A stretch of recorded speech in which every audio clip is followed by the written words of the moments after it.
नमस्कार, बहुत बहुत स्वागत है आपका न्यूज़ 18 के डिजिटल प्लेटफॉर्म पर। मैं हूं आपके साथ ऋतु ज्ञानवानी। पहलगाम आतंकी हमले के बाद भारत और पाकिस्तान के बीच जो कुछ हुआ उसे पूरी दुनिया ने देखा। ऑपरेशन सिंदूर और उसके बाद भारत और पाकिस्तान के बीच बने युद्ध के हालात ने दुनिया को चिंता में डाल दिया था। दोनों देश युद्ध के मुहाने पर खड़े हो गए थे, लेकिन अच्छी बात यह रही कि दोनों के बीच बातचीत हुई और फिलहाल अब तनाव का दौर थम सा गया है। लेकिन अब ये हिसाब लगाया जा रहा है कि इस विपरीत समय में भारत के दुश्मन देश का साथ किस किस देश ने दिया। भारत के खिलाफ हमले में पाकिस्तान का साथ देने वाले देशों की लिस्ट में चीन और तुर्की का नाम सबसे ऊपर आता है।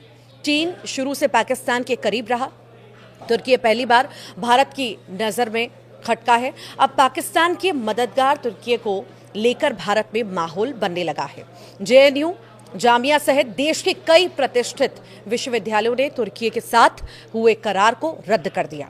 इसके साथ ही देश के व्यापारियों ने भी तुर्की और अजरबैजान का बहिष्कार करना शुरू कर दिया है। अब भारत जैसे देश के बहिष्कार से तुर्की को बड़ा नुकसान भी हो रहा है और इसी बीच न केवल ट्रैवल कैंसिलेशन बढ़ रहे हैं, बल्कि सेब और मार्बल सहित तुर्की से इंपोर्ट किए जाने वाले हर सामान का बायकॉट किया जा रहा है। 16 मई को confederation of all India traders ने तुर्की और अजरबैजान के साथ व्यापार खत्म करने की घोषणा की। दिल्ली में हुई मीटिंग में देश के 24 राज्यों से बिजनेस लीडर्स ने भाग लिया। CAIT ने कहा था कि जो देश भारत के खिलाफ है उसके साथ व्यापार करने का कोई सवाल ही नहीं उठता। पाकिस्तान को सपोर्ट करने के कारण तुर्की का भारत में बायकॉट हो रहा है। न केवल ट्रैवल कैंसिलेशन बढ़े हैं, बल्कि सेब और मार्बल सहित तुर्की से इंपोर्ट किए जाने वाले हर सामान का बायकॉट किया जा रहा है। बीते 5 साल में भारत और तुर्की दोनों देशों के बीच व्यापार में कोई बड़ा बदलाव देखने को नहीं मिला।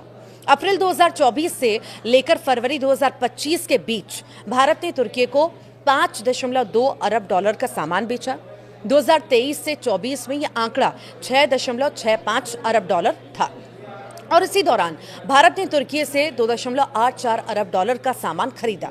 दोनों देशों के बायलैटरल ट्रेड में भारत हमेशा ट्रेड सरप्लस रहा, यानी हमने तुर्की से सामान खरीदने के मुकाबले में बेचा ज्यादा है। भारत तुर्की को मुख्य रूप से mineral, fuels, auto parts, machinery और फार्मास्यूटिकल्स और कपास का निर्यात करता है। हालांकि तुर्की से आयात में सोना, संगमरमर, सेब, सब्जियां, सीमेंट और रसायन शामिल है। तुर्की भारत को सेब के सबसे बड़े आपूर्तिकर्ताओं में से एक है।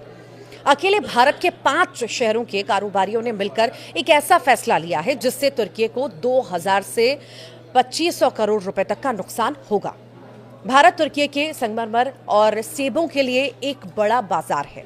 बहिष्कार से तुर्की को अपने प्रोडक्ट के लिए दूसरे मार्केट तलाशने होंगे, जो शायद उतनी मात्रा में प्रोडक्ट नहीं ले पाएं या कीमत ना दे पाएं।